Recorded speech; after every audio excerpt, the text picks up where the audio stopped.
ஜனவரி 22ஆம் தேதியுடைய முக்கிய நிகழ்வுகள் தான் பார்க்க போகிறோம். ஷாஜகான் நினைவு நாள், குறிக்கோள் தீர்மானம் முகவுரையாக ஏற்கப்பட்ட நாள், செல்வமகள் சேமிப்பு திட்டம், பேட்டி பச்சாவ் பேட்டி பதாவ் ஆகிய திட்டங்கள்லாம் பார்த்திங்கன்னா நடைமுறைக்கு வந்திருக்கும். பேட்டி பச்சாவ் பேட்டி பதாவ் இது பார்த்திங்கன்னா இந்திய அரசாங்கத்தால் தொடங்கப்பட்ட ஒரு பிரச்சாரம் ஆகும். இதோடைய தமிழ் நேம் என்னென்னா, மகளை காப்பாற்றுங்கள், மகளுக்கு கல்வி கொடுங்கள். இது எங்கே தொடங்கினாருன்னா, ஹரியானா மாநிலம் பானிபட் அப்படின்ற இடத்துல பிரதமர் நரேந்திர மோடியால் தொடங்கப்பட்டது. ஜனவரி 22, 2015 தொடங்கி வைப்பார்.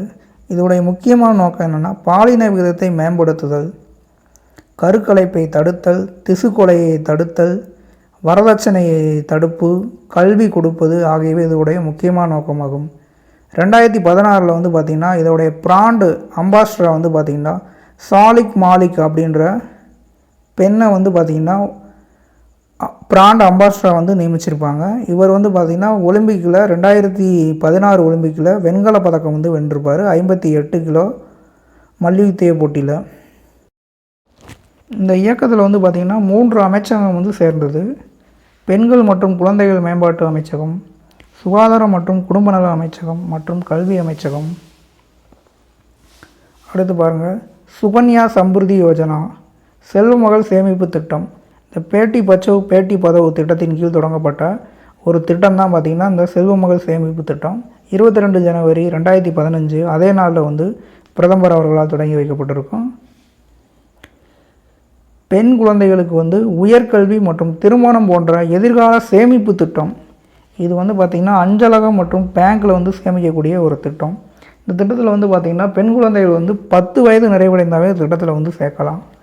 ஒரு ஆண்டுக்கு பார்த்திங்கன்னா 10,000 1,50,000 வரைக்கும் பார்த்திங்கன்னா வைப்பு தொகையை வைக்கணும். இந்த தொகைக்கு பார்த்திங்கன்னா 8.2% வட்டி கிடைக்கும். இதில் லாபம்னு பார்த்திங்கன்னா இந்த வட்டி தான் கிடைக்கும்.